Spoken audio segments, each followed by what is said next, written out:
What is happening in Canada right now is the intentional destruction of a nation.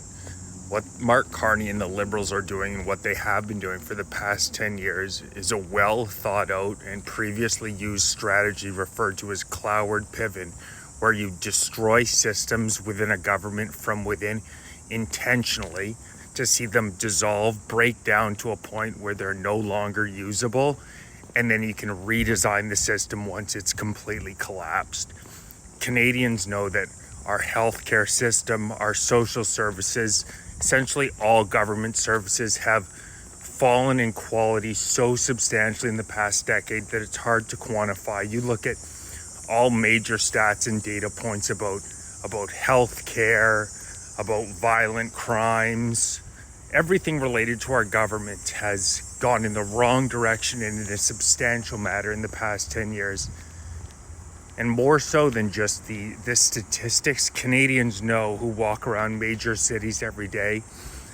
This country has shifted in a major way in the past 10 years. Major way in the past 10 years. So what exactly has the government done intentionally that has destroyed this country? No, the number one thing is, and this is not racist, this is not xenophobic, I don't hate anybody, but allowing over 8 million people into a country of just 32 million in under a decade, it's not some far-flung theory, it's well studied. There's study after study talking about how when heterogeneity in a country reaches a certain point, it is destructive. When systems get overwhelmed, they are going to begin to collapse. We have 32 million people in Canada. We have brought in another 8 million people in a decade, only 1 in 6 of whom are deemed to be so-called high-skill workers. So 5 in 6 middle or low-skill workers. Economics 101, you flood a system with middle and low-skill workers, you jack up the supply, demand is going to go down. There's a reason that in terms of GDP per capita, recently measured in 2024, Canada was 50th, dead last out of 50 countries measured. And we are an incredibly resource-rich country, whether it be oil, water. Canada is right at the top of the line in terms of our natural resources. So you may shake your head and say, how is it possible that in terms of GDP per capita, they're 50th out of 50 countries measured? Well, it's a mix of bringing in nearly 10 million middle and low skilled immigrants, while at the same time handicapping our economy by these so-called ESG policies, which don't allow us to take advantage of our natural resources for so-called green reasons that we are damaging the planet. For those who haven't seen, in Nova Scotia now, for the remainder of the summer, it's illegal to go outside. It's illegal to go in the woods. I kid you not.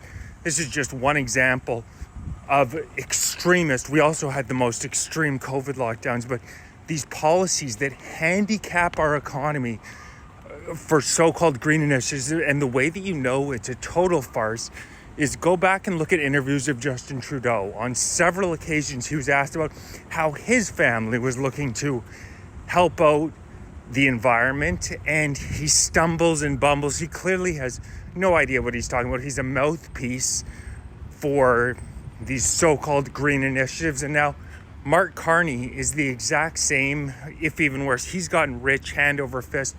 You look at what he's invested in. He spent the entirety of his career at Brookfield before becoming Prime Minister of Canada. Guy's even spent the vast majority of his life in Canada. Spent his career at Brookfield, and they've made hundreds of millions of dollars on so-called green initiatives. Mark Carney actually just announced that there's going to be a $25 billion investment in prefab housing. And what a coincidence. Brookfield just purchased a company called Modular. What do? They create prefab houses. Carney actually invested in over 103 companies, 99.5 of which are not based in Canada, despite the fact that he was our chief economic advisor under Trudeau. Sounds like a real patriotic Canadian. But these so-called green initiatives have handicapped our country for the past decade. And next up, Carney wants to implement carbon limits on how much carbon every Canadian is going to keep our eyes open for it in bills they're trying to pass. True insanity. Limit the amount of carbon that each Canadian is allowed to emit while the elites continue to ride their jets and take their motorcades everywhere. It's a total joke. And the final step in the destruction of Canada is the elimination of dissent. No longer can you criticize the government. I personally have already had 2 accounts with substantial followings, 250,000, 25,000 person followings, deleted for nothing nearly as vile as I hear on the streets of Canada every day. I'm not a hateful person. I'm just critical of our government.